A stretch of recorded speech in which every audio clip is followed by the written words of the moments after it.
Thanks everybody for being here. It's a real delight to be in this room this evening.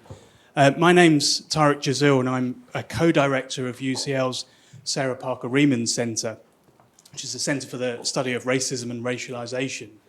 And we at the Centre are delighted to be one of three hosts actually of this event this evening. So we're co-hosting tonight's conversation along with colleagues here at UCL's Centre for the Study of the Legacies of British Slavery, and also our friends at the Next Economy Trust. And in a moment, I'm going to pass over to Leslie Hitchcock-Stone from the Next Economy Trust, and then to Jess Hanna from the Centre for the Study of the Legacies of British Slavery, both of whom are going to say a few words about their own organisations and their own interests in this project. But let me say on behalf of the Sarah Parker Remond Centre how pleased I am that we're collaborating with both the Next Economy Trust and the CSLBS this evening to bring you this event and to make this conversation happen. And thank you all again for being here, for coming this evening. So it's my job and it's my pleasure actually to say a few words just to introduce the event this evening and our speakers as well. So as you all know, because you're here, the title of the event tonight is Black Family History, Genealogy, Storytelling and Ethics in the Wake of Slavery. And we're delighted to welcome our speakers, Keme Nzerem and Bernice Bennett. It's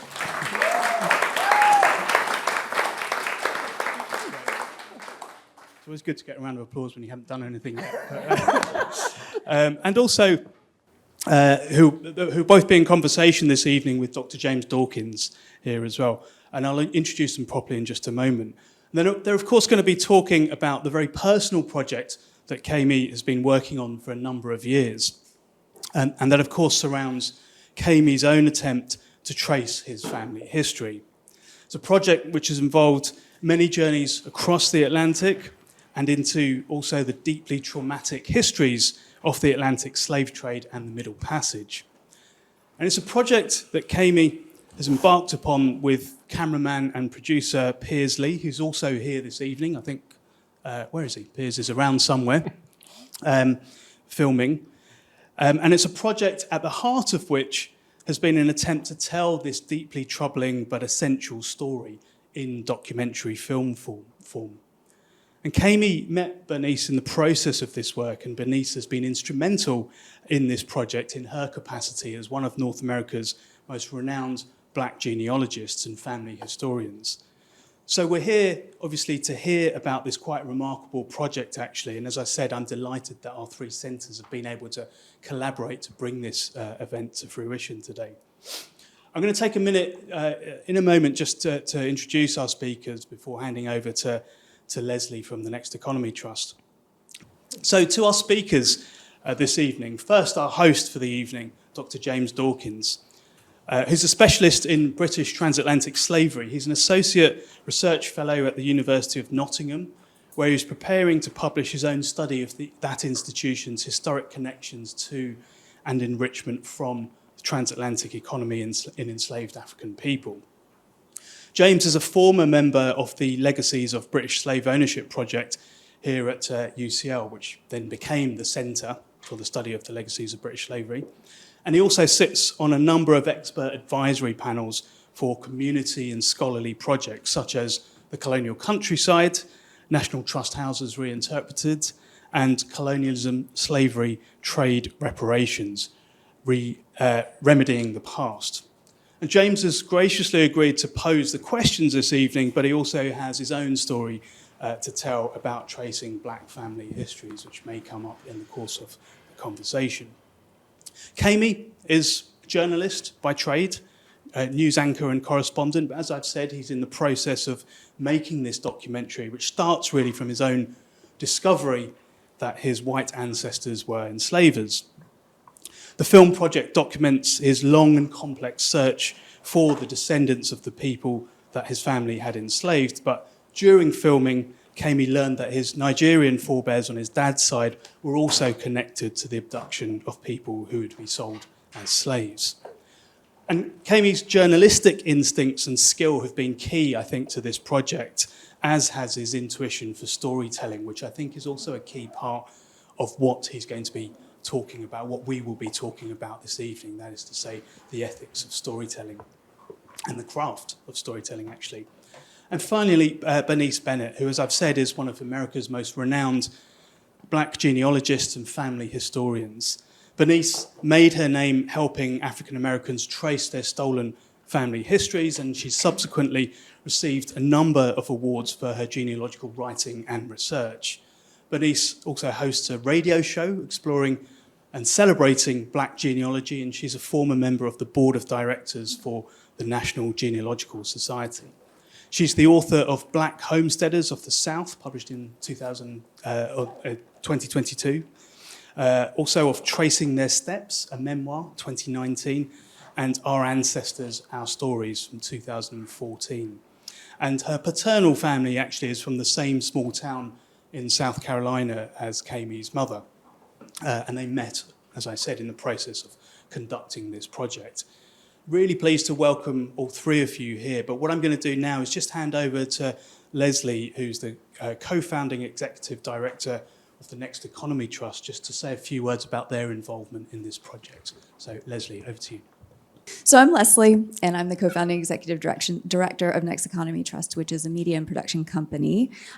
We focus on projects that are rooted in data, diversity, inclusivity, and that are committed to social justice. And so early on in our time as an organization, we were introduced to Keme.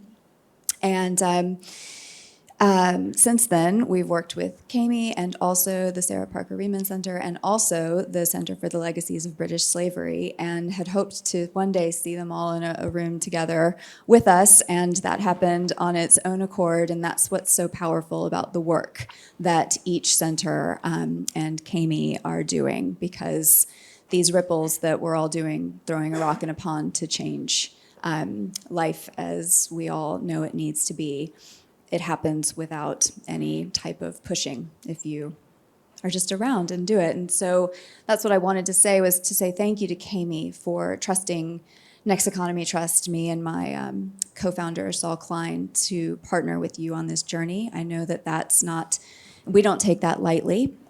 We could want to be involved in a project and a project could not want us around, but we have really enjoyed getting to know you and supporting you on this journey and being here tonight.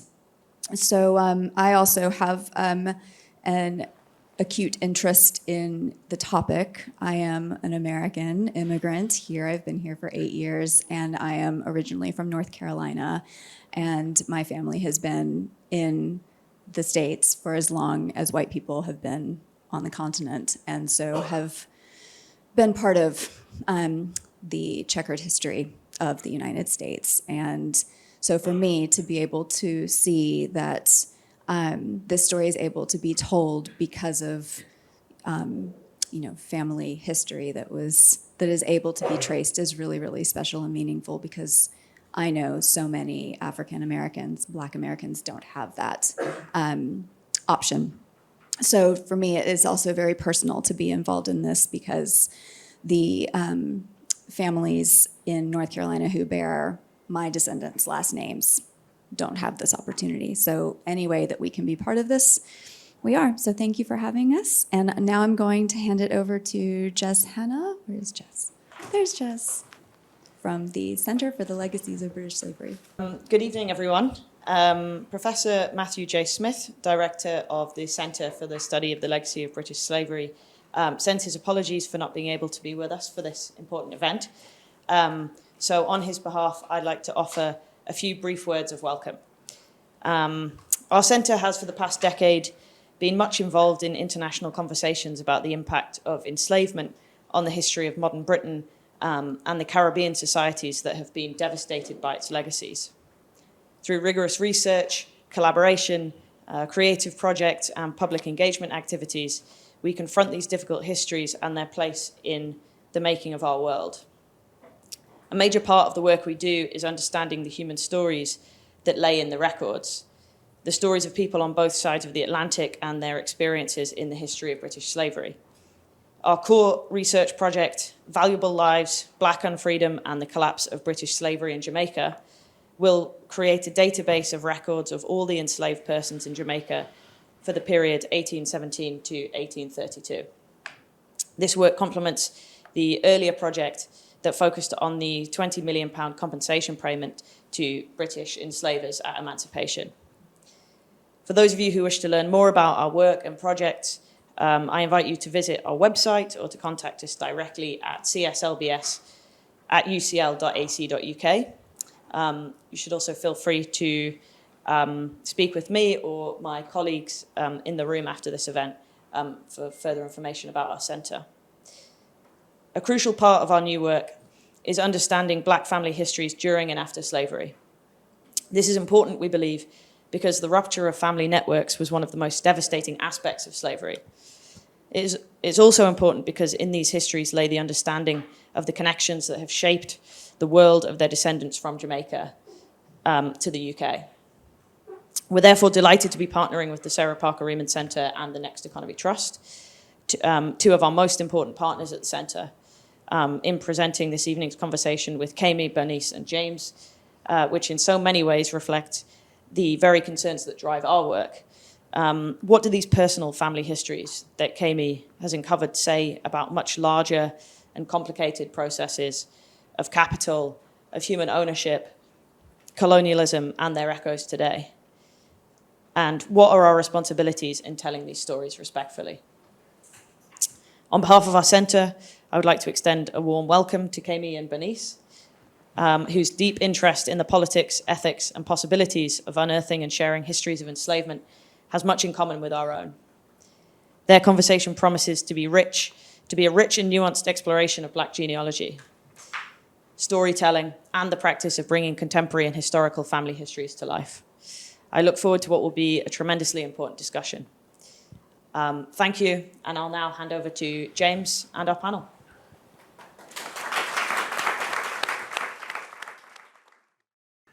We will just dive into this. Keme, Bernice, welcome. Thank you. And good Thank you. evening. Thank you. Thank you. Keme, fantastic, amazing story. I learned a bit about this last week in conversation with you and Bernice. And what we all want to know, can you take us back to the start of this? How did this all happen? Where did this start? How did you meet Bernice? Can you tell us a bit about that and take us on this journey, please? Sure. So it would probably be useful to lay out some of the context, because I've realized in telling this story, or starting to tell this story over the last 5 years as we've gone through the research, that who I am really matters. It matters because when I had the big discovery, which I'll go into in more detail, I knew it was something that I couldn't unsee. And lots of people have said to me, why does it matter so much? Why did it matter so much to you? The discovery was a will that my uncle, who's flown in, Uncle Frank, it was a discovery that my uncle had made. As we get older, family history starts to get more important. I became a father, my daughters are here, and I began to get more interested in who I was and what my past was. My uncle sent round an email to most of the family to say, look, I've found this, I found that, and here's a will, an old will, an 1829 will. And the contents of that will just tore me apart and flipped my identity upside down. And I'll just go into that in detail in a moment. But let's do this context bit. My mum's American. Hey, Mum. My dad's Nigerian. Hello, Dad. So I'm mixed heritage, and I'm very proud of that. I'm very connected to both my black and white histories. And I've always known my histories, and there's never been a gap. I've always known that if I wanted to know my history, I could find that out, because there was no hiatus, there was no interruption. My people were never enslaved. my experience as a young, mixed heritage, racialized as black man, growing up in the 70s and 80s in the UK, was instrumental to my discovery. One of my earliest memories of coming to the UK, I wasn't born in the UK, I was born in Zambia. One of my earliest memories of coming to the UK, I was 5 years old. We were living in Northern Ireland. I remember being chased through my own back garden by kids hurling insults at me. And I had no idea what they were saying, but I knew that it was mean. And I later realized that they were being racist. Throughout my youth, that experience would come back again and again. And I'm sure there are many people of color, black people, mixed heritage people in this room, that we bury these experiences of racism. Now, the flip side, I was very lucky. I always had great friends. I had white friends. I was connected to my white family. So I'm lucky to have been able to navigate my black experience as a mixed person as well. I mean, everyone should be proud of their heritage.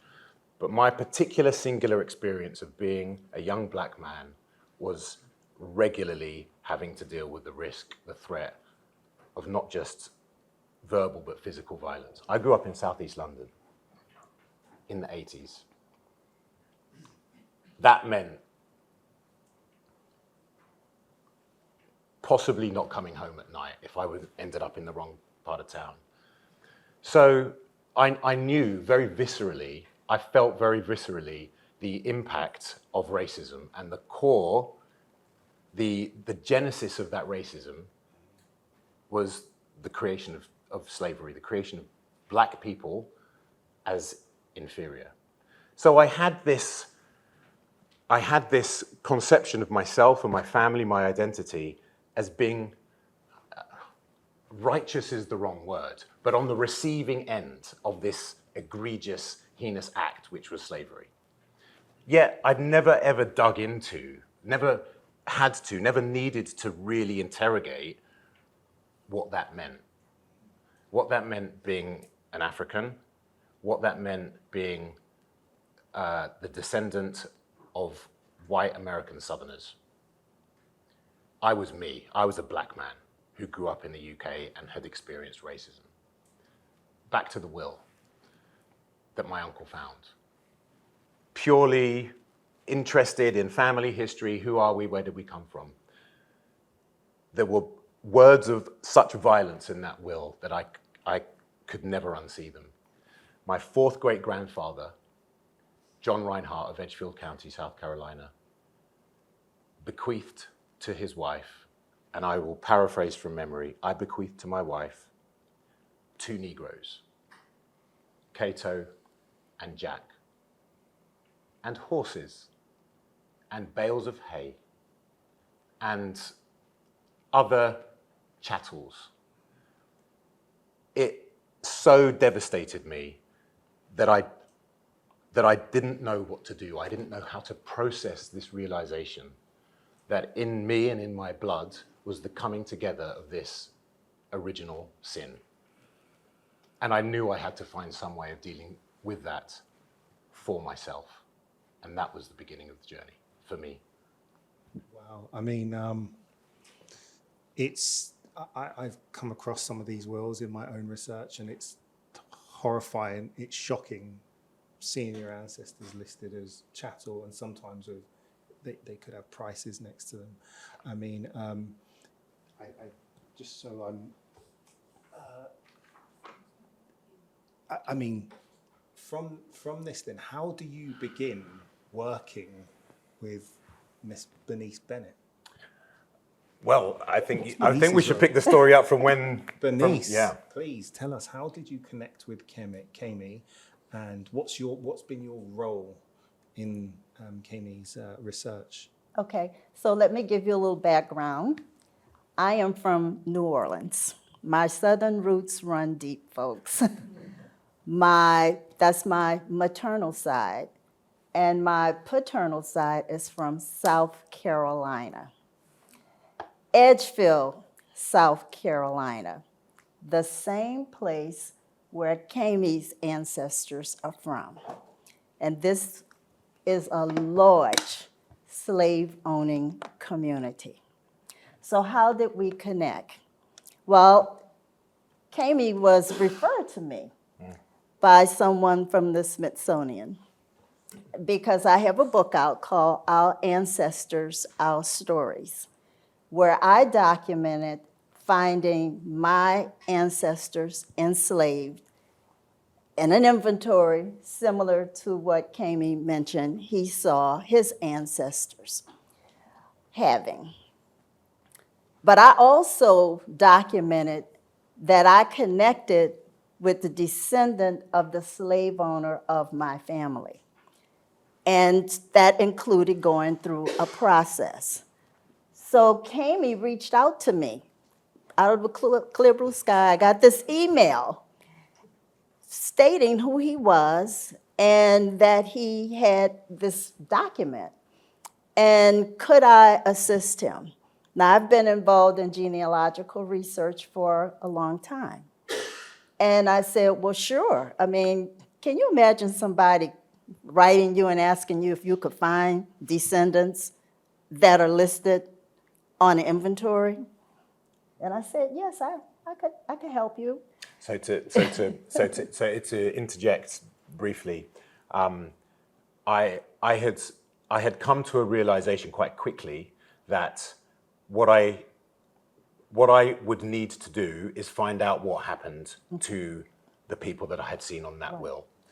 And by extension, that would inevitably mean trying to find a way to meaningfully connect with their living descendants. But this was not yet formulated fully in my mind. This was the beginning of the request to Bernice to essentially, I'm lost. What do I do with this knowledge?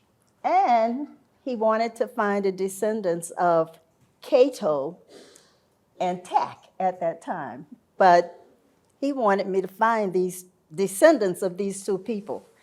Can you imagine putting your head around finding descendants of these people? And the document was around, it was in the 1830s. 1829, well. Yes. So that was a very long time ago.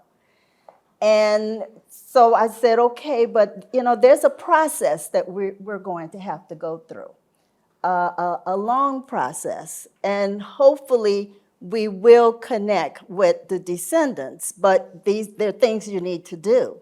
And one of them was to visit the ancestral home. He had to come to America. And in Edgefield, South Carolina, this is one of the communities where the records did not burn. So there's a large archives with all original records, which would give Keme an opportunity to really study his family's history and to really get a feel for what that community was like. You want me to say more, or you want to keep on? So I mean, I think maybe James, if you've got. We're setting you up. Because what I have learned is that this stuff is incredibly complex, and while I was trying to figure out what it was that I needed, Bernice explained, in the first instance, if you want to find Black people, because our histories have been stolen, because the records do not exist of where we lived and what our names were, the brutal irony is you have to search for the records of the white family.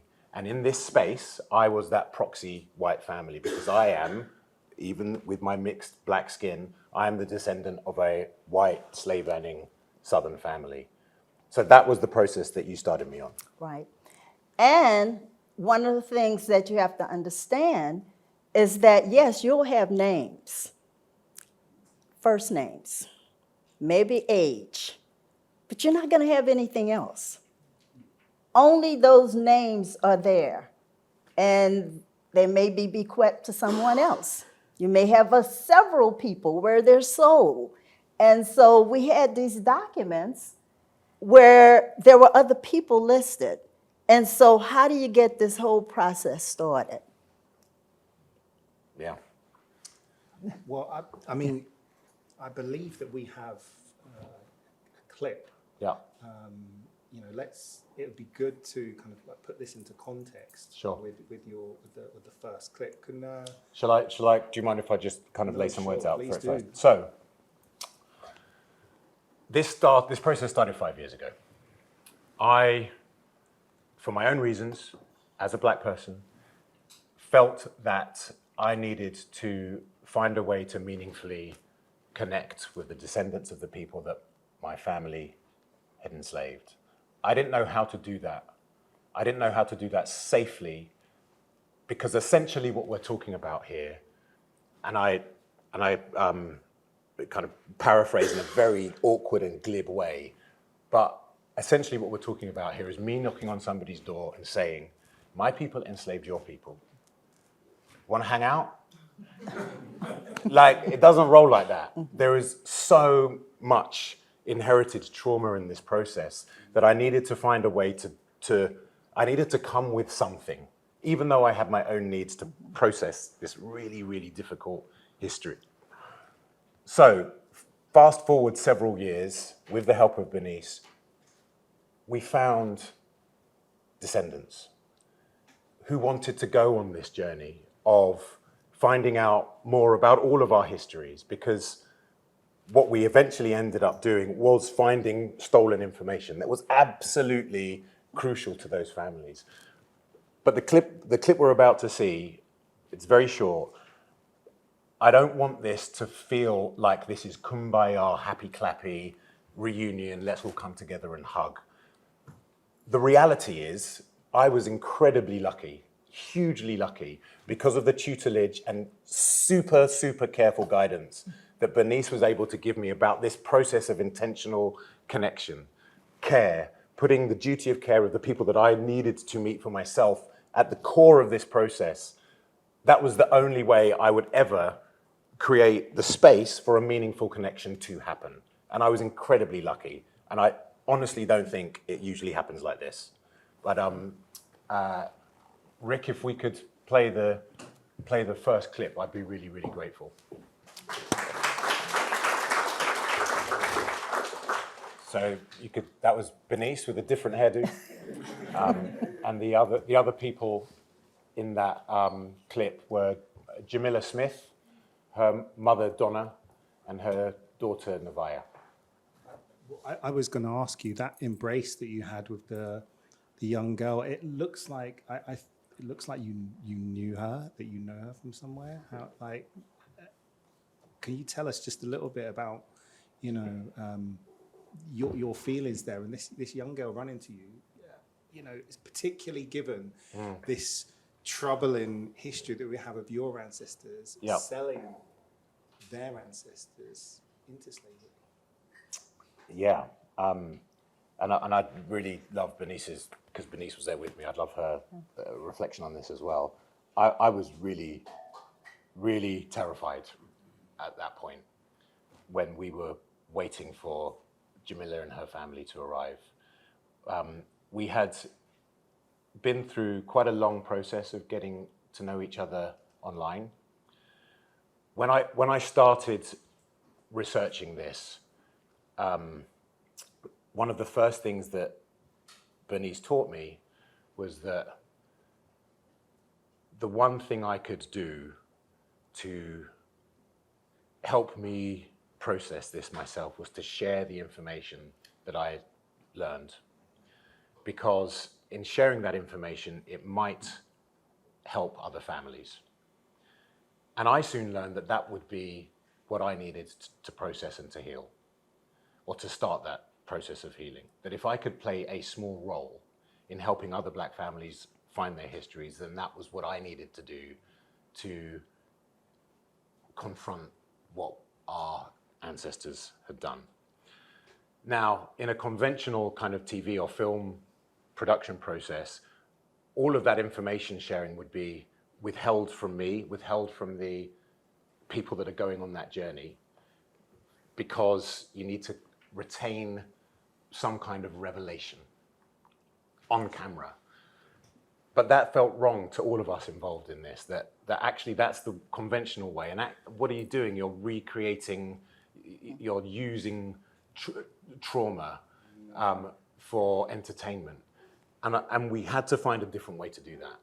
So actually what we did was shared everything that we learned as we went along, by email, et cetera, et cetera.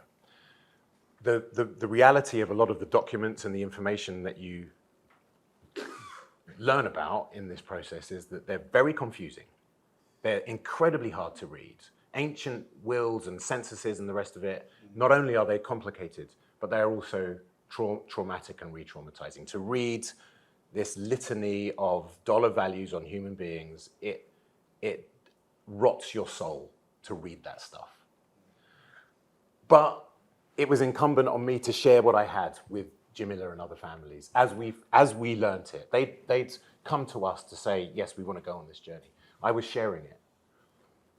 They turned around and said to me, thank you for sharing it. This is too complicated. You need to get on a plane and share it with us in person so we can look you in the eye and we can understand it and we can go through that process together.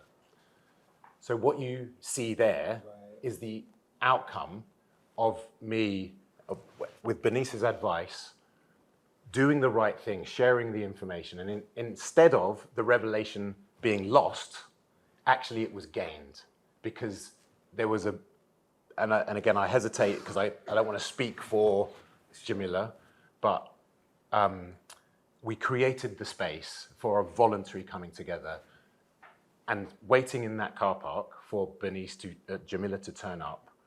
I had absolutely no idea what was going to happen. I was shaking. And they got out of the car, and Jamila's daughter ran into my arms. I mean, I couldn't believe it. My kids were too old to give me hugs by that stage. Sorry, Bernice, please. Okay, so let's go back. Back up a bit, yeah. Let's go back, because one of the things that I strongly encouraged Keme to do was to go public. And going public meant that we had several different ways to do that. I had a radio talk show, and I said, okay, we're here, we're in Edgefield, let me interview you for the talk show, knowing very well that I had a large Black genealogy audience, individuals that would give feedback to him. Oh, yes. They would say, I think you're doing the right thing, or go home and don't come back. And so Keme and his cousin Sam were on the radio show, sharing his story, sharing the fact that he had these documents and he wanted to find the descendants. After he spoke, the genealogist called in. Some said, I think you're doing the right thing. Others started looking for Black Reinhardts almost immediately. But that was part one. He was out there. I said, you need to continue to share. So we made a YouTube video. And with that YouTube video, they were given contact information. They knew how to contact me. They knew how to contact Keme. And then the third, he went even more public because he was a presenter at one of the largest genealogy conferences. It was online, Roots Tech. And so those 3 opportunities he had to get that information out there. Now, understand, we have a large number of white individuals that have records, just like Keme, that are not sharing these documents. So we don't even know. But you also have another side to this, and you have the seekers. You have people like me who will be looking for my ancestors. But because I don't even know who the potential enslaver could be, I may run into problems. And so this is what he did. He shared that information. In the meantime, we had a document. It wasn't just Jack and Cato. It was several people. And with those individuals, we had to make a decision. Do we start looking for them let's say, going forward to 1870? Or do we wait to see if any descendants would reach out to us? And so what you saw was the first descendants to reach out, to actually call me, and we talked. And Jamila Smith is the person. She was the one that said the little girl, she didn't do what she did with Keme to other people in the family. But she was our first contact. But there was more. And I guess it's lots of people were skeptical. Yes, it's impossible. I don't think you're going to do this. I don't think you're going to find anybody. And some of those, so Michael was also skeptical about my intentions. Right. Another descendant reached out to me and identified himself. I'm a Reinhardt. My family's from South Carolina. Is this man legitimate? I mean, is it really going to happen? Can you imagine somebody, you're thinking like, what is he all about? He's not even from here. And I said, yes, he is. Do you trust him? Yes, I do. Okay, then he then introduced us to other family members. We had a Zoom call, and he introduced us to other family members. And this is where the real work starts. Because you can't start at the end, meaning finding the enslaved person. You have to start at the beginning, meaning what is the contemporary family, and working yourself back. And this is what had to happen. I had to find out, what do you know about your family? What can you tell me about your family? And while the family members are sharing information with Keme, I'm doing research. I'm doing research the entire time. I'm reconstructing the family tree. I'm listening to what the family members are talking about. And so this is kind of a process that's very strategic. If you ever come to the United States and you're in any of the Afro-American Historical and Genealogical Society conferences, you will hear us talking about our research process. We must have evidence. We can't just go by I think and I feel. We must be able to connect the dots all the way until we get to the right person. And this is kind of the process that took place to get to where Keme was in this video. Well, I just wanted to ask you if we can just slightly move into some of the research that you've been doing. Obviously, with some of these historical records, they can be very fragmented. Some of them are in the public domain. Some of them are held by the descendants of the owners, slave owners. How does, how does one navigate that? I guess there's a question around, this white monopoly on knowledge and access to archives, and how the descendants of the enslaved kind of navigate that, because they might not even know these things exist. Right, they may not know these things exist. And for this particular community, the Old Edgefield District, as I mentioned, records did not burn. And there was one African-American researcher that was part of the genealogy, the Historical Society in Edgefield, that went through all of the records in the archives. And she compiled this 400-plus page book with thousands of transactions, thousands, folks, which meant that we did have an opportunity, if you were aware that these records even existed, to at least read the papers and to find out what was happening in the slave-owning community.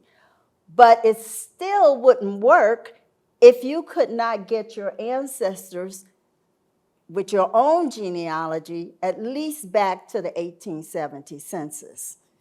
And the reason I'm saying the 1870 census is because prior to that, if we were documented anywhere, it was on a slave schedule with a name and an age, and you probably would not have found your ancestor listed unless they were free.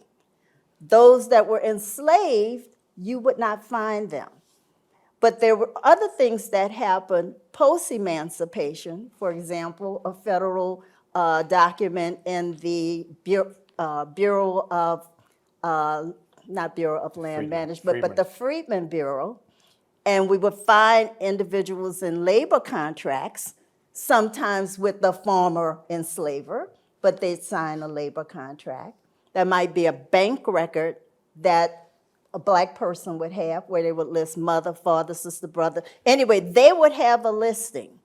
But in 1870, you would see them first name, last name, and age, which means if I saw an 80-year-old in 1870, but that 80-year-old is not listed first name, last name, 1860, what have you, that person was probably enslaved.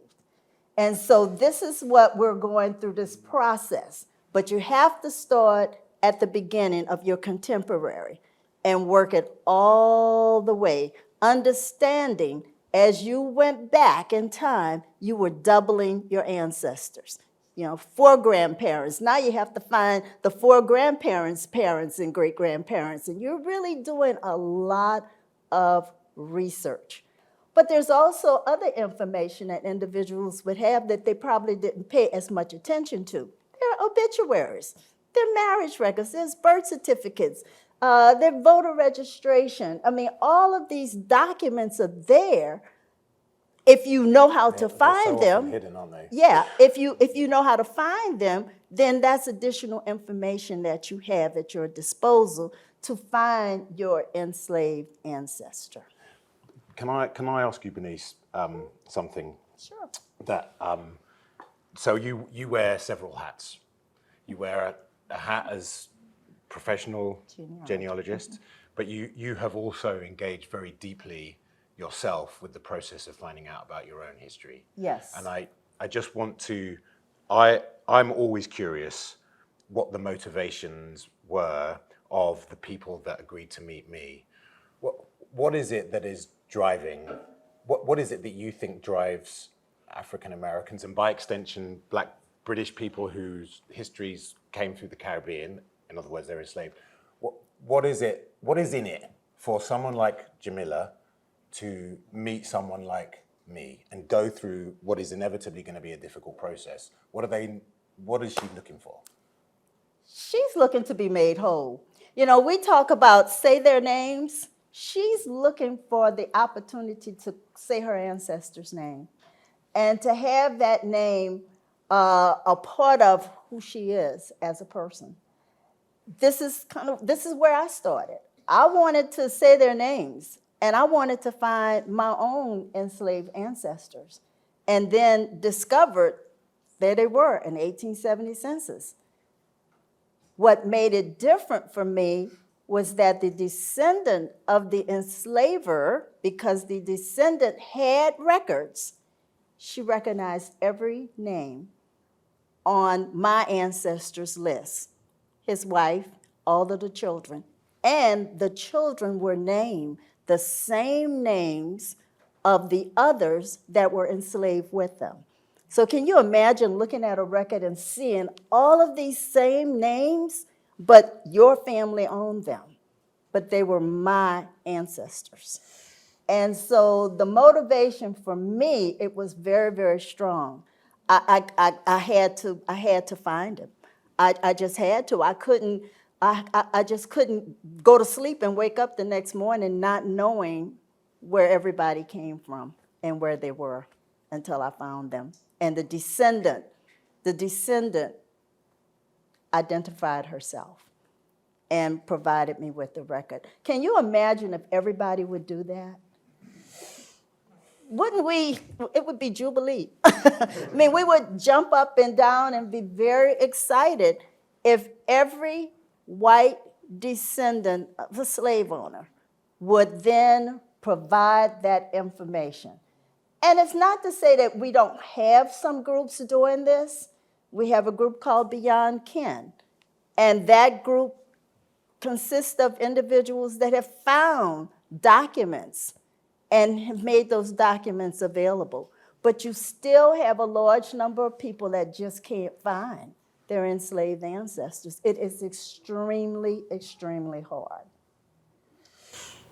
I just want to speak for 2 minutes because I'm aware that we have, or I believe that we have probably a lot of people from the Caribbean and the West Indies here, and I just want to translate the kind of work that Bernice has been doing into, how someone over, here would do it. So, my father came from Jamaica. Anyone who's looking to do the kind of research that Keme has done to trace their ancestry back to identify an enslaved ancestor, the kind of records that we have here is you probably start off doing your oral history. So I spoke to my dad, I spoke to my granddad, and I found out about my great-grandfather. And it was, my dad, my granddad and my great-grandfather, they're born in Jamaica. So once I know their age and where they were born, then it's a case of going to the civil records in Jamaica. And the civil records, some of them are held at the Spanish Town Archives, and these run from 1880 up until 1999. And what you're really looking for is similar to records to what Bernice said. You're looking for marriage, death certificates, burials, and baptisms. And once you look at the parish level, if you're able to, identify what parish your ancestors or your grandparents came from. But then once you pick up maybe the birth certificate or marriage certificate, often it lists the father and the mother of the individual that you're researching, and it lists their occupation. And you can use that as a stepping stone to continue going back. And after you've used the civil records, you move back in time because they end in 1880, or they start in 1880. You have to start using the parish records, and the parish records run from 1800 up until about 1870. So you can trace back, and again, the parish records, they've got the births, the deaths, the marriages, and you can trace your ancestry back using those to the official census of slave registers that the British government compiled for each parish, for each country in the Caribbean, each colony and each parish. And the slave registers run from around about 1812 up until 1834. And if you're lucky enough, because some of these records, as you can imagine, they're decrepit, they're fallen apart, the country's been hit by a hurricane, so they don't exist. But if you're lucky enough, you'll be able to use that baptism record to trace back to the slave registers and hopefully pick out and identify one of your enslaved ancestors. So, I mean, this is... But I guess the linked theme here Yes. is that white family history is relatively straightforward, white family genealogy. You look at the census, that's your first stop, and actually a lot of information is going to be there. For black family histories, because we, in American context, we weren't even enumerated in our own names before 1870. The documents are everywhere, they're hidden, names change, people get literally sold down the river. That is where the phrase comes from. So how do you trace your family history when it is subterfuges everywhere? I've made it sound a bit easier than it actually is. No, absolutely, it is very, very difficult for us, descendants of the enslaved. I want to also mention that while we will look at a surname and say, oh, that surname is from the slave owner. No, not necessarily. You may find your ancestor has a totally different surname than the last slave owner.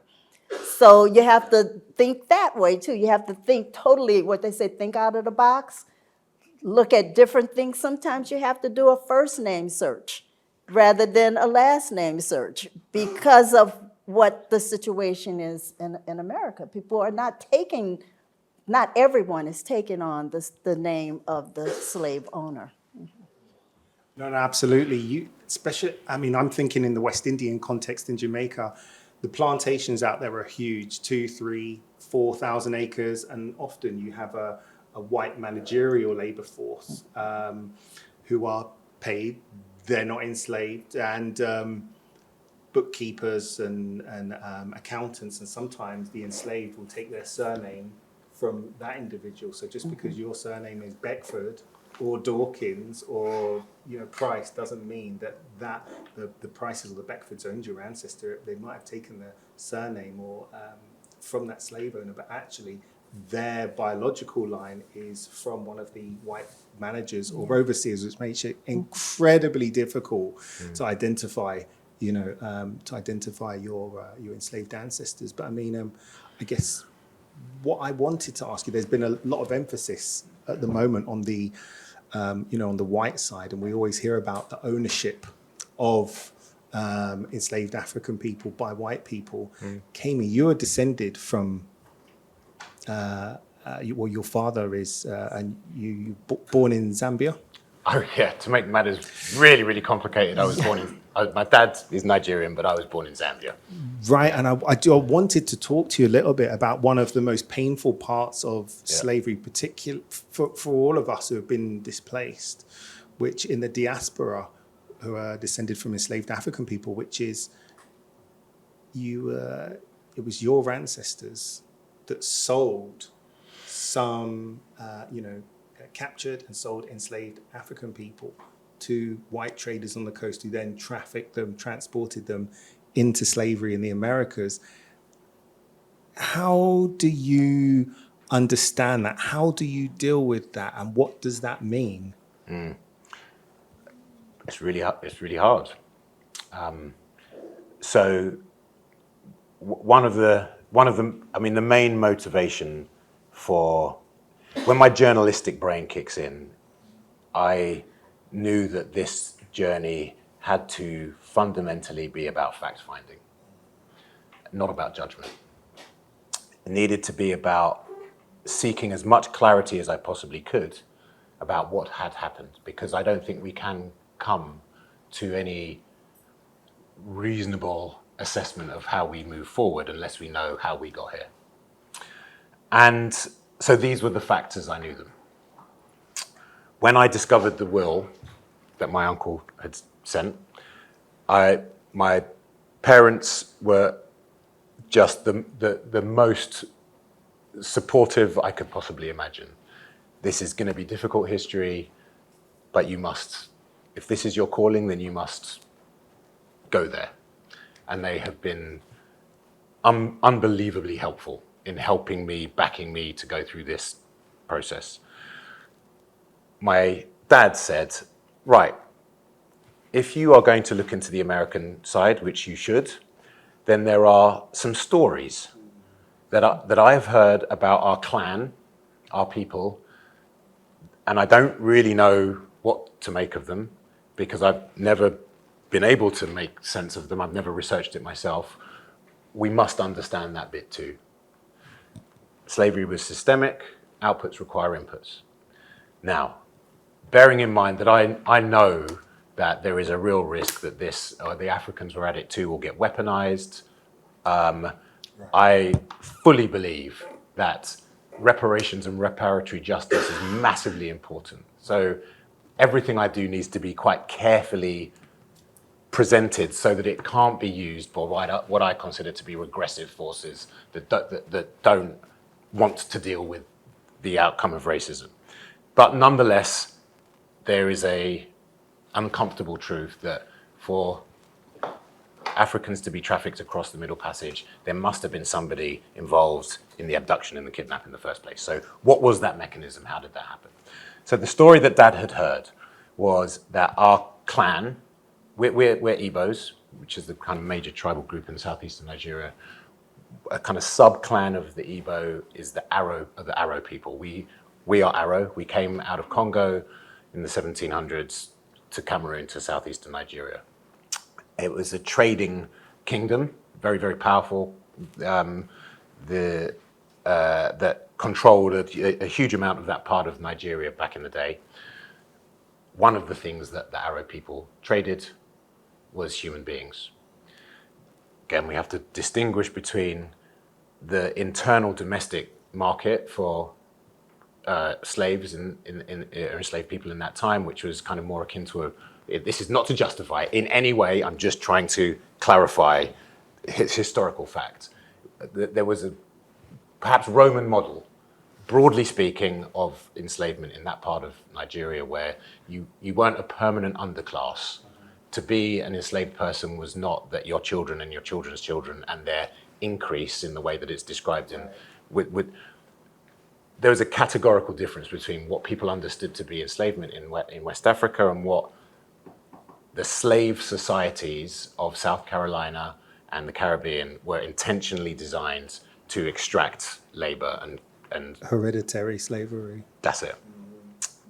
So we had heard that there was a story that the Arrow people had been selling individuals. There was also another story that we didn't know what to make of a potential family connection to a shrine in southeastern Nigeria where secret abductions took place. And again, we didn't know whether that was true or not. And bearing judgment aside, Dad and I went to Nigeria to try and understand as much as we could about all these stories. And we came away knowing that yes, the Arrow were buying and selling, or middlemen essentially. But our family, we would never, there was no concrete evidence to suggest that our family was directly involved. But nonetheless, we were part of by definition, we were part of a system that trafficked human beings to the coast that then were trafficked to the Americas. So that's the fact bit. Mm-hmm. And I don't think it's anything, it's not something I'll ever be able to, as a human being, as a diasporic African, I can't forget that. I think that's one of the most challenging and difficult parts for people like Bernice and myself, who are descended from enslaved African people, which, as you said, to come to terms and really grapple with the fact that there are people who look like us, who maybe from a different tribe, enslaved our ancestors or captured them and then sold them to white traders on the coast, and I can imagine the people, is it Jamila? Jamila, I might have been one of those people years ago that would have said to you, do you know what, Keme, I don't know if I can do this with you, because that's very, very, it's very painful, And I would, throughout this journey, I would not have blamed anyone for saying, I'm not interested, because it's too difficult, it's too painful. It is. I mean, I'm just thinking about time, because we're at 6:15. We're okay. I wanted to ask you a bit about the kind of like, and this is, I guess, for both of you, the emotional dimension of the work. What do you and Bernice both think about the importance of knowing one's past? What is the significance of this? Because this is a question that always comes up. So what? I mean, it makes a difference to be able to say, I know where I came from. It makes a difference to honor the ancestors, to let them know, I'm looking for you, I found you, I'm honoring you, I'm calling your name. And it's not that I want to deny that enslavement happened, because it did.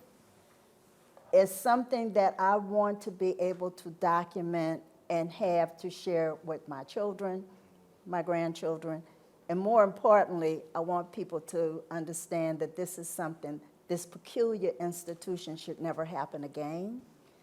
And if everyone understands this, then perhaps we will never have this happen again. It was brutal.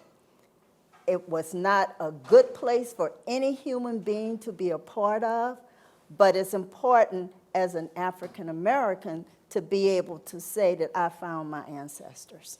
And if I could go even one step further, going to Africa and really finding out where my ancestors were from is even more important. But I have to start somewhere. And starting that somewhere is at least identifying who they are, who enslaved them, documenting that, and then sharing that with the family and with others. Telling my story is important. Telling their story is important. You know, my discovery is being able to be part of that process became incredibly important for me. But based on the discussion we've had about documents and the process of research, that thing is hard, man. It is. It is. There are no guarantees of success. And I wonder actually if maybe we could, this would be a good opportunity to play that other short clip. Sure.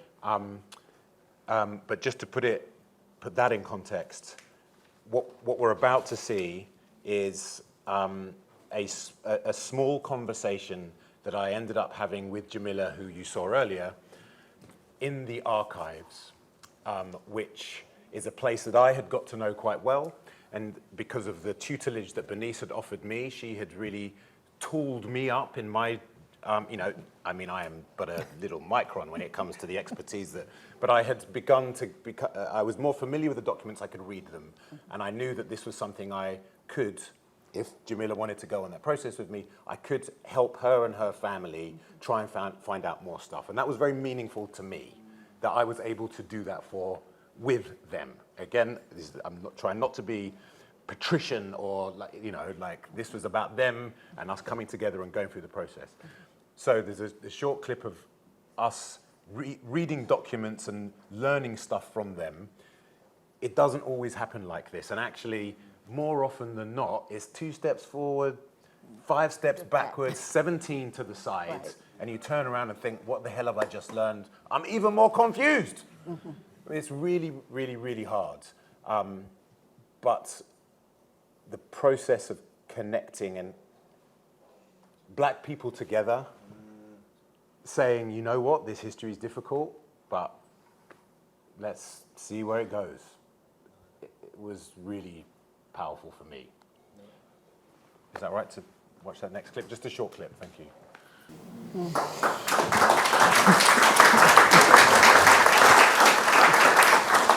Wow. I mean, that's a very powerful clip. I'm waiting for this to come out.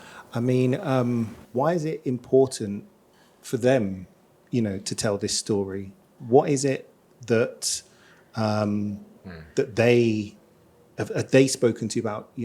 Because of course they've said, "Listen, let's engage. I'm interested in this journey.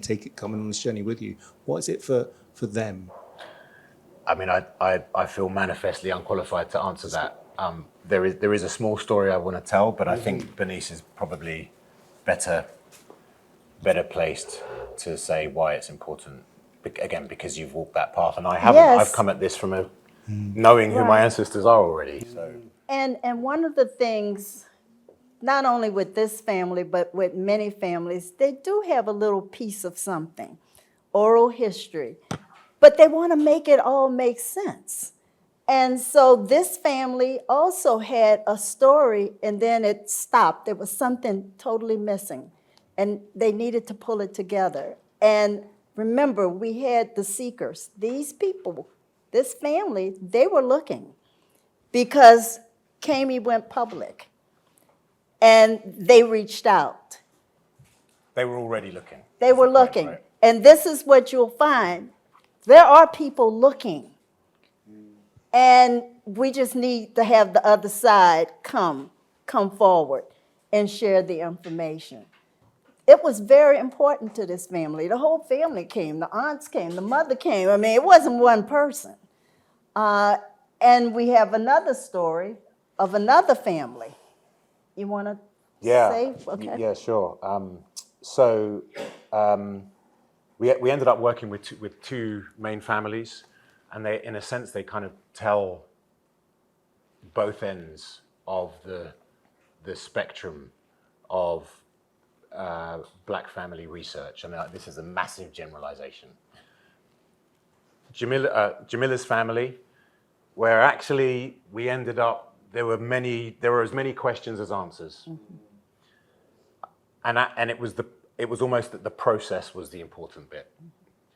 There was another family that we haven't shown, and they live very close to my white ancestors, same surname, but there were still questions about where their surname came from. And we went through a process and together found the missing link that they had been looking for. However, and that's kind of unusual. It's unusual to have absolute clarity for a lot of black families. It just doesn't, it ends in just permanent more questions. However, this family had been looking, and their main historian was a woman about my age, and she told me that she had tried and tried and tried to find answers. And as a younger woman, she had gone to archives, she'd done the work that Bernice had taught me to do, and the thing that stopped her, the thing that meant she could not do it anymore, was the trauma of reading these documents. Because each time she had to read about another enslaved ancestor, she couldn't do it anymore. And so she quit. Right? And this is a district in South Carolina where she said, and I use her words, they would cut the feet off slaves who had tried to escape as a punishment and a warning to others. That's how brutal this community had been.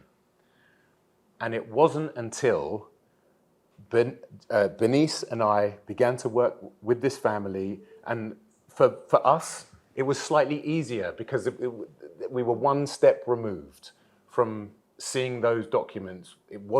These were not my family members, but to have someone take them through this history very, very carefully, with as much respect as we possibly could, enabled them to gain that knowledge. And again, I really stress this, I really hope this doesn't sound patronizing or white savior or any, it was, look, we can help each other. I can do this bit for you. I can take some of that emotional weight off, and I can sift, and then we can come together and we can talk about it, and we'll hold hands as we read this really difficult stuff. But at the end of it, we will find an ancestor that you want to find. I mean, I just want to kind of like build upon what you've said. I think for me, in doing the research that I've done about my ancestors that are enslaved, why it's important is because there was millions of us that were trafficked into the Americas, and we produced the raw materials, the rice, the mahogany wood, the sugar, the tobacco, these things, the indigo, they fuel Britain's Industrial Revolution. And when we go to school, we ain't told about where these come from, where the shipbuilding industry, the metallurgy industry, there's the gun trade that we have here. We're not told about how our ancestors' labor helped fuel and the profits finance the Industrial Revolution. And there's no way, so I'm getting a bit passionate, but there's no way in hell that I'm gonna have this country, the national curriculum, write my ancestors who were dead, thrown into the ground, dirt covered over, tell its history, erasing them. marginalizing them. That's not happening on my watch. And so for me, it's very important that we understand it's a joint effort in terms of the Britain's development. There's the exploitation of the working classes, which is, this wage labor, very, very, very different to enslaved chattel labor. But we're part of that story, and that's part of Britain's heritage, and it's part of telling the broader history. So our children, with their black self, can feel proud that their ancestors built this country, and can't no one say, go back home, this don't belong to you, because we've just got just as much a stake here as any of the other white brothers and sisters whose parents were exploited or did the exploiting. So that's just super important to me. And when I go back to Jamaica, I always go to the plantations where my ancestors were enslaved, and I pour that libation. I hold the soil, and I take it all in. It's very powerful, very moving, and it gives me that, that self-confidence, so like, sorry, I just had to go off on one, right? But we're approaching the end of the time. Is there anything that we haven't covered that you want to say before I open it up to the floor and we get an onslaught of questions and, Let's hear the questions. Yeah? I could talk for hours, so I think Yeah, we can talk. Keme and Bernice, thank you so much for your time. Thank you. Wow.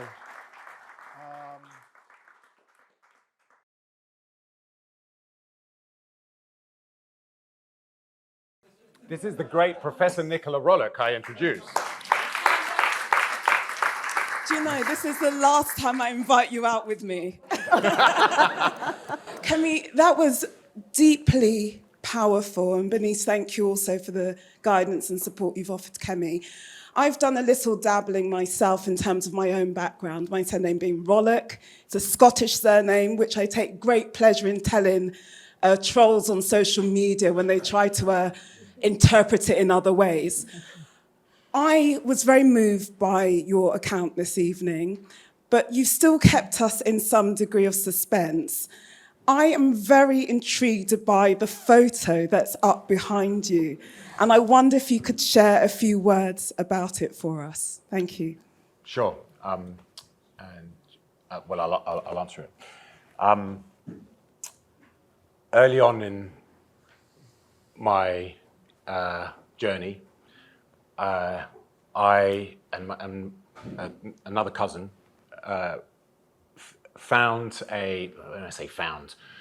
visited a informal family cemetery. In the southern states, there are lots of kind of unofficial cemeteries for various reasons. We visited it and immediately thought that the pattern of stones, unmarked, might be the unmarked graves of enslaved people, because there were very, very prominent headstones that you'd find in a conventional cemetery, and then what appeared to be, on first glance, haphazard stones, but they clearly weren't. We discovered sometime later that they almost certainly were the markers that had been laid down for formerly enslaved people, that they had been buried in the same cemetery as our white ancestors, but without the same care. And we didn't really know what to make of that. On the very last trip that I made, I was invited to come back to that informal cemetery by a white cousin that I had just met, so part of the kind of new white family that I had discovered during the course of my investigations. And he knew a lot about the cemetery because his dad used to be the caretaker, and he confirmed that it was a slave cemetery. And I didn't really know what to do with that because there's very little information. So we ended up I told the black descendants that I was going to be going to this cemetery to find out more with this white cousin, and it wasn't for me to gatekeep. It would be a difficult visit, but if I'm going, then if you don't want to come, that's totally cool. I get it. It's difficult, but if you want to come, then come. So over the course of a few days while we were there, me, the white cemetery expert, who was, it must be said, a total liberal in kind of, Trumpian sea. So he was very supportive of what I was doing. He's like, yeah, come, I want to tell you all this stuff. And, there's like Confederate bloody memorabilia in the cemetery and the rest of it. But he's very, he wanted this history to be shared. So me, the black descendants, and to my surprise, the elderly white Southern relatives who I had also met agreed to come to the cemetery to hear about the history, to hear what the caretaker dude knew about it. And we also realized that we couldn't just go and hear, that we needed to do some form of commemoration. And we created a ceremony between us where we spoke. But by this stage, I had done enough research to have a pretty good list of a pretty definite list, as far as I was aware, of all of the people that our white ancestors had enslaved during that period. So, in other words, that cemetery could be their resting place. Or if they hadn't been buried there, they may well have buried their loved ones there, or had trod those ground, or dug the graves for the white people. So we decided that we needed to do we needed to honor them in some way. So together we created a commemoration, and that's just a still of that moment. And what's the gentleman, is sat down, are they holding a book, or? This is my cousin Joe Reinhardt. This is his wife Sylvia. They live in Edgefield. This is Navaya, who is the little girl who you met in the first clip. Thank you so much for the talk and the discussion. It's beautiful, it's powerful, and very moving. My question is partly a political one. In reading your subtitle, Genealogy, Storytelling and Ethics in the Wake of Slavery, it feels like we're in a post-slavery political context, which is very complex. So here in the UK, we have denials about the economic impact of slavery, and not just a forgetting of those stories, but a revisionist history that claims that the economic benefits of slavery to the UK were limited, if not minimal, and that the emphasis gets placed on ending slavery and the heroic role of Britain within that. But what happens when those arguments are made by black figures? What happens, how do we think through the politics of an intervention when some of the leading advocates of this reactionary right-wing narrative are leading black politicians, leading black figures? So how do we make sense of that? And in the US, when we have figures like Elon Musk arguing that the best way to deal with racism is to stop talking about racism, and further, as he said in a recent interview, wasn't everybody enslaved at some point? So what's the special status that we should give to African Americans? How do we make sense of a white person born in South Africa making those types of arguments, which is effectively to say, why don't you blacks stop talking about slavery and racism because it's in the past? So this is the kind of post-slavery political moment that we're in. And I'm wondering if you could speak to what work, political work, that you hope your work does, the documentary does, in addition to the brilliant, moving narratives, because we are in a moment of backlash right now. And I think we need to understand the re-emergence of white supremacy in a different guise. And I think your work speaks powerfully to those issues. So I'd love to hear your thoughts on the current political moment that your work is coming into. Thank you. Thank you, Professor Ben Carrington. Is there another one to... There are other questions. I'm Addie, I'm Keme's daughter, but that doesn't matter. And this is a question for both Bernice and Keme. And so during your journey of the research, of the filming, and obviously the story that is more to come, what has been the most difficult part of the process for you? Yeah, that's what I'd like to know. And there's one more question back here. Hey, Keme. Hey, Nish. I just wanted to say I was really moved when Bernice was talking about honouring the ancestors by saying their name and going to these various areas, and your libation, Keme, that really moved me to connect out loud with the saying of the names, and in whatever form you did that in. My question is that, did you go back even further than those names on the list? Did you feel inclined to look up, where did they arrive to? What ship do they come on? Is that anything you're going to be pursuing in the future? Thanks, Nish. Do you want to just kind of answer on how tricky it is to get even further back first, and then I'll answer Ben and Addie. Right. Once again, it is extremely difficult to get further back. I mean, if I could find where my ancestors came from in the ship, I would be doing a happy dance all across this floor. It is extremely difficult. And so with Keme's records, we didn't even see their origin. We just saw their names. And in some cases, you don't know where they bought them from. You just see the document with them listed. Now, I'm looking at records for my own ancestors, and I'm seeing people that sold them to the next slave owner. But it still takes a lot of work just to find that. And it's not easy. It is not easy. And I want to keep saying it because I don't want us to stand here or sit here and have you all walk out saying, oh, that was so easy for them to do. It wasn't. It wasn't. And on that note, I want to just put a massive shout out to my mum, who spent hundreds of hours That's right.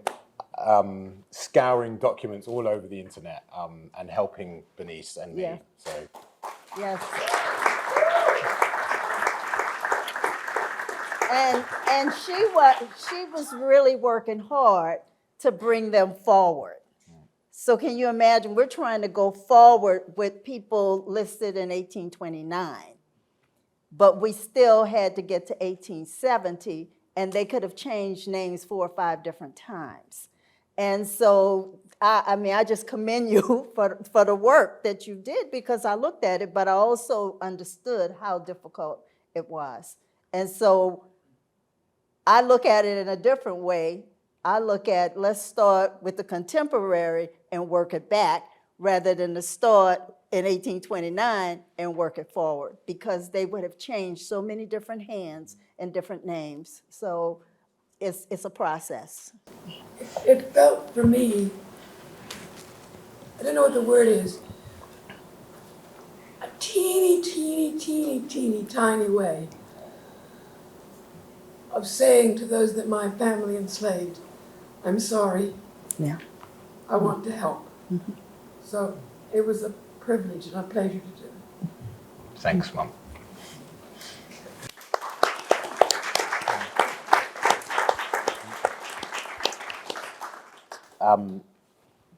Prof. Carrington. So to be clear, you're talking about Keme Badenoch?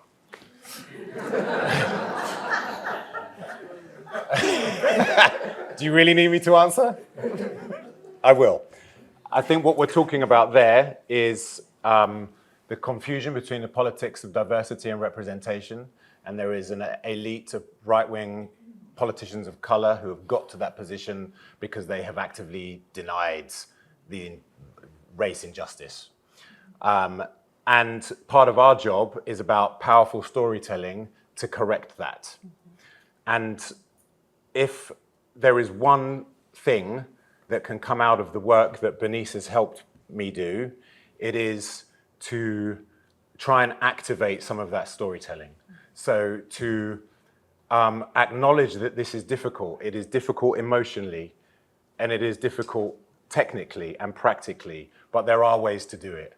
And I knew that when I saw that will, for me personally, I couldn't look away, and I had to go on that journey myself. But what I've learnt is there are tools that we have at our disposal, and we can deploy them. And if we deploy those tools by having these conversations, then maybe we can elevate this conversation in political spaces so that this history is taken seriously.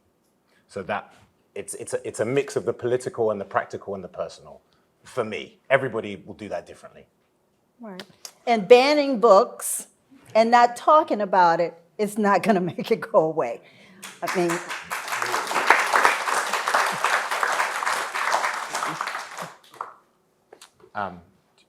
no, yeah, you want to say something? I just want to build on what Keme has said, which is, okay, Keme, let's look at the facts. Let's look at for example, the Legacies of British Slave Ownership project, which has traced the cultural, the political, the economic, the historical legacies of the transatlantic slave economy and the ownership of enslaved African people. And let's find out where the profits, where the revenues were invested, where was the compensation money invested. Sorry, I'm losing my train of thought. Yeah, you're absolutely. But those histories are intentionally hidden in this country because we pretend that we abolished slavery when we invented it. Absolutely, and the thing is, there's this focus on the last 40 years of slavery from 1783 to 1883, which is the abolition. Well, what about the other 200 or 300 years that came before that, when you're exploiting enslaved African people, and there are millions, hundreds of millions of tons of raw materials flowing into the country, enriching it, fueling its industrial revolution. There's universities now. There's the national institutions which are researching their links to and their connections, the enrichment from and connection to the transatlantic slave economy. Instead of talking about abolition, why don't we also talk about the 80% of cotton and tobacco that continued to flow into this country after 1833, when slavery was abolished? Right? It comes from the United States of America, where the predominant modality of labour is from enslaved African people, and Britain's reliance on that only increases up until the Civil War, the end of the Civil War in 1865. And of course, there's slavery is not chattel slavery isn't totally abolished until 1888 when it in Brazil. But there's, even after slavery is ended here, there's a massive reliance. The economy is locked into, and it relies upon, enslaved African produce to fuel its industrialization, and that creates hundreds of thousands of jobs here. And what you hear when in the period of abolition is, well, if we abolish slavery or the slave trade, it's going to economically cripple the country. It's massively reliant on this. So people like Badenoch tell us you need to come see Dr. Darkins. Yes. Keme, I'm not going to let you get away with not answering your daughter. But I just before that, just want to say one quick thing, which is, speaking as a British South Asian, we're actually not just talking about Keme Badenoch, right? So just to remind you, okay? Do you want to name names? I think we know who we're talking about. Right? No, but diversity conservatism is much more pernicious, right? And it's something we need to take seriously, actually. And for our next event. Anyway, sorry. Addy, thank you very much for asking that, because I think you probably know me almost better than anyone else in the room, and I think you've picked up on something very personal there. I always knew that confronting the really, really deeply historic ancestral stuff was going to be difficult. That trying to find meaningful and safe ways to talk about this stuff with the people that are, because they're your ancestors too, had enslaved would be really difficult. But that was still somewhat external. And actually, I think the hardest thing is going to be figuring out how I publicly tell the story of why this hurt me so much. And I've been pushing against that. And actually, today is the first time I've really ever publicly talked about navigating how I have had to navigate racism and my experience of running away from the racists as a kid. Because this is stuff that I, and I'm sure many people in this room, would prefer to bury, because it's in here, it's down there, it's down the back of my neck, and I will never shake it. And these are experiences that I don't want you or your friends to ever have to go through. And that's why realizing that my people had been part of constructing that wrongness was so devastating for me.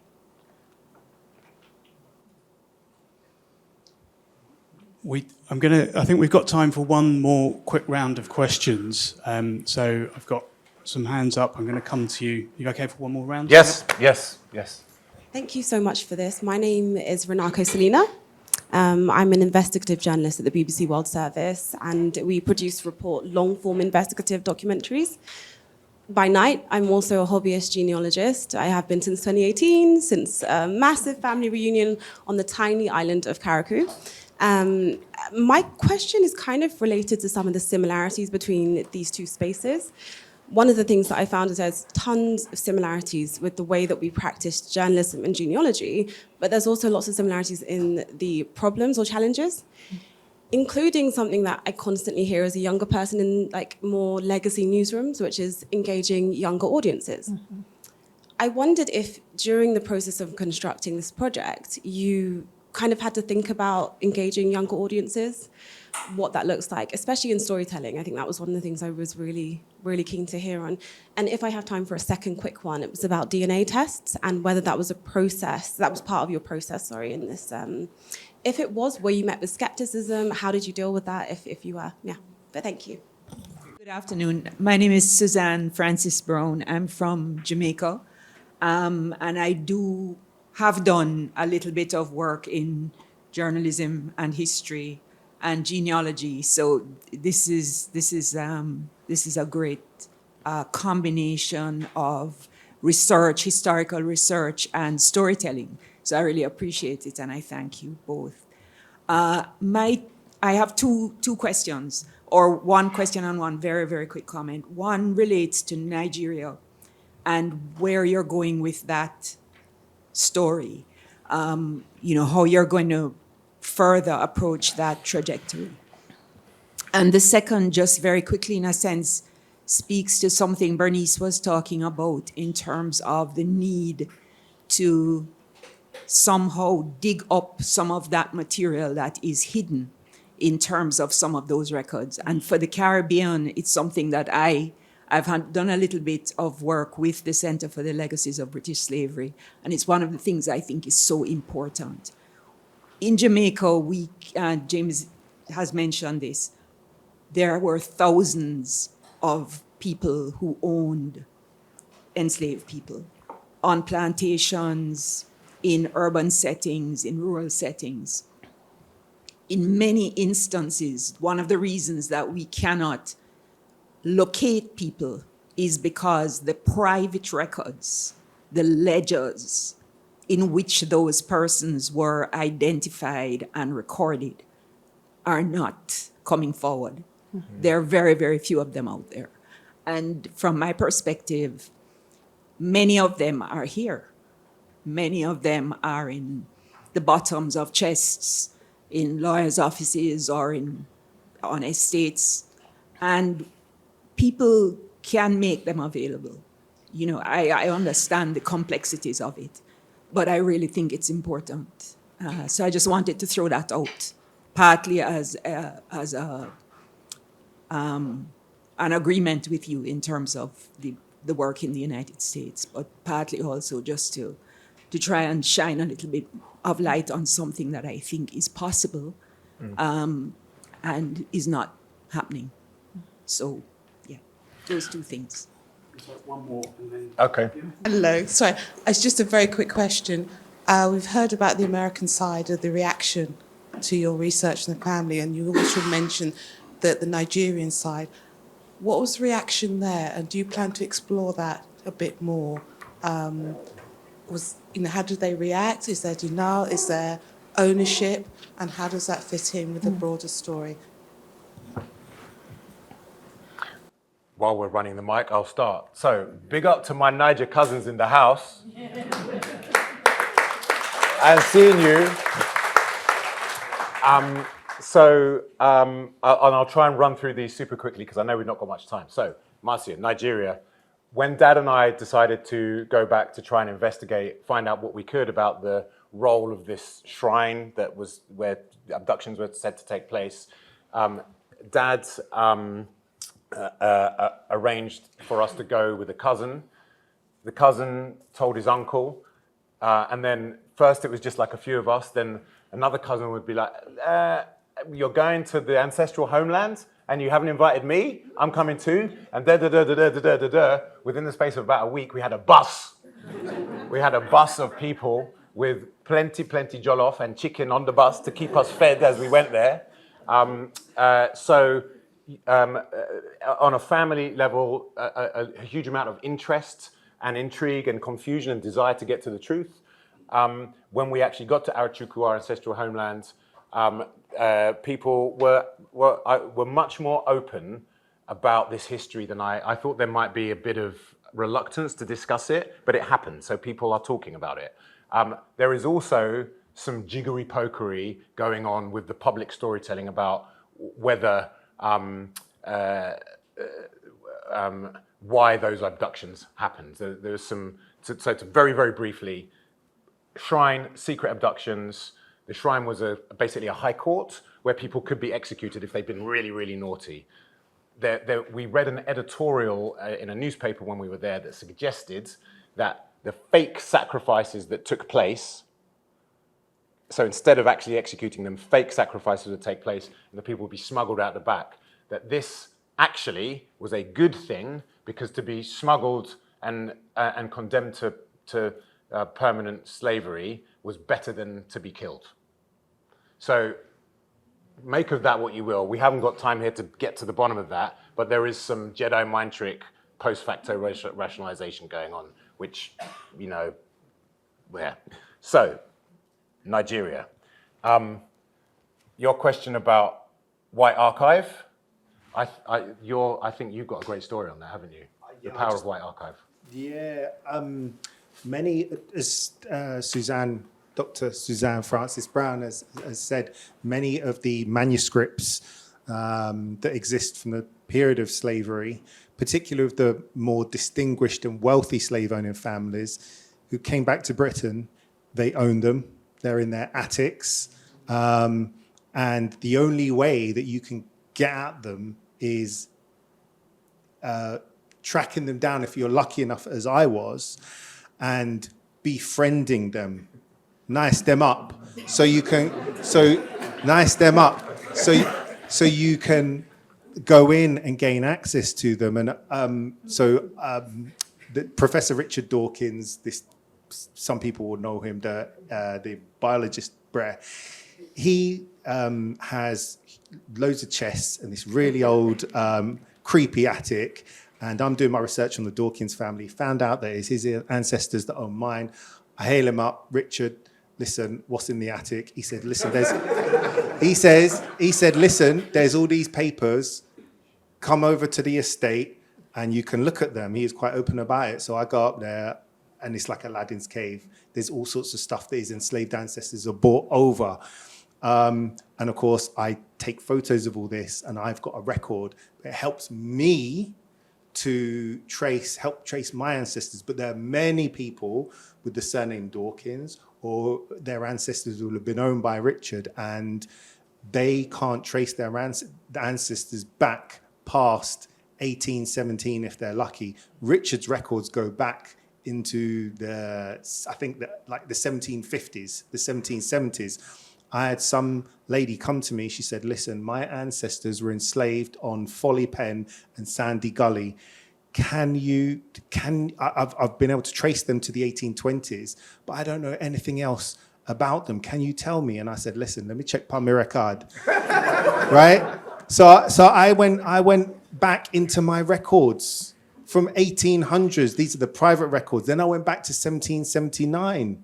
And I said, here's your 7 times great-grandmother.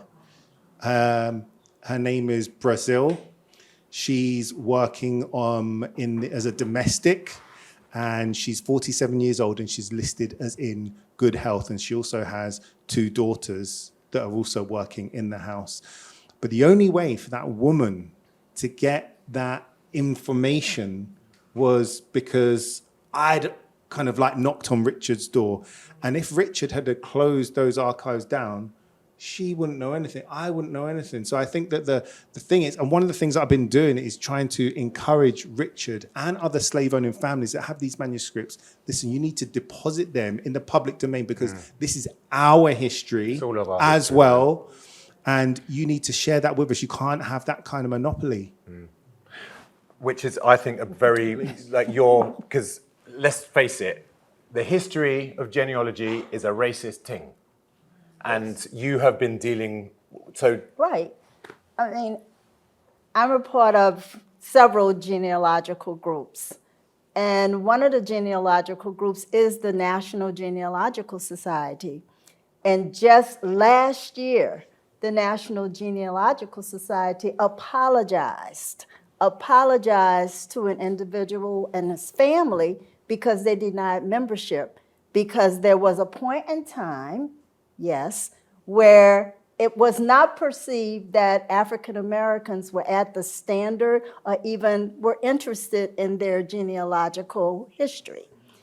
One of the good things that we have going on, and one of the things that must take place, is education.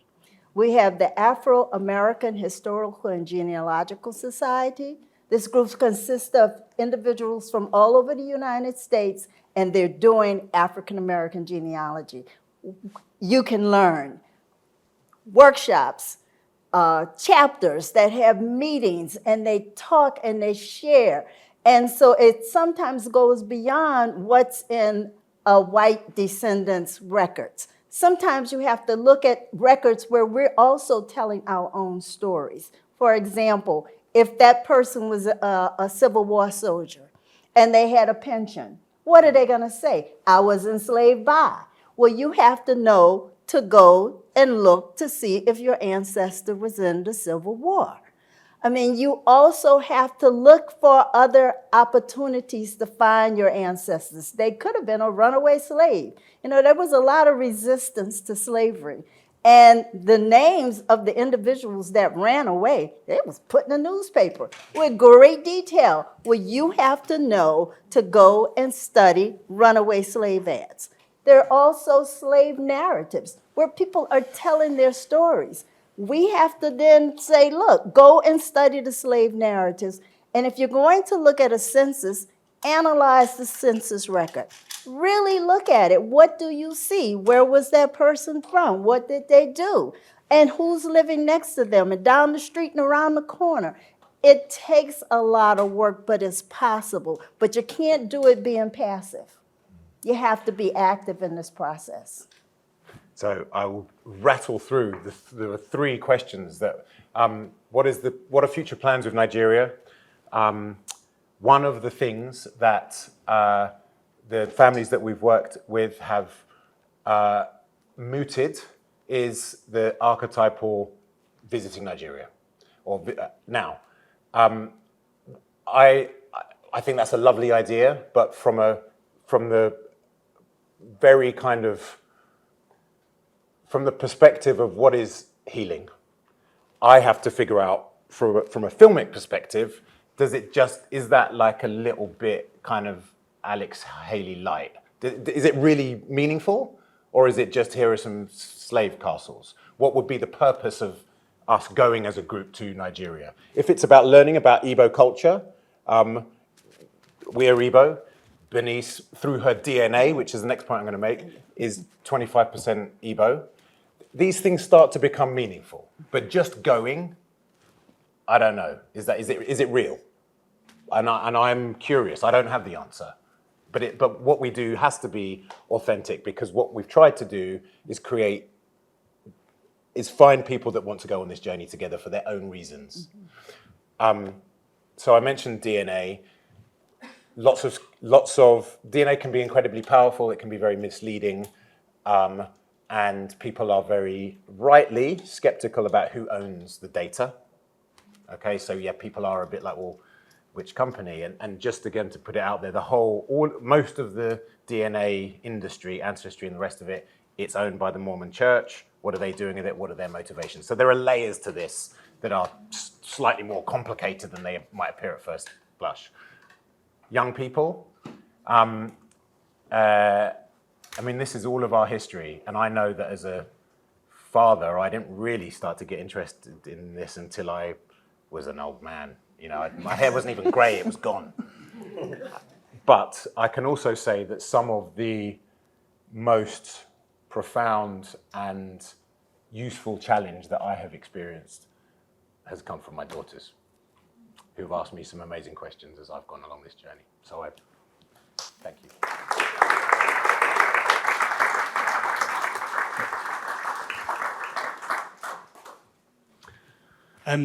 I know for a fact that there will be many more questions that we all want to ask Keme, Bernice, and James, but I'm gonna draw time on the official events now. As I said earlier, there is a drinks reception just outside here, so please do join us.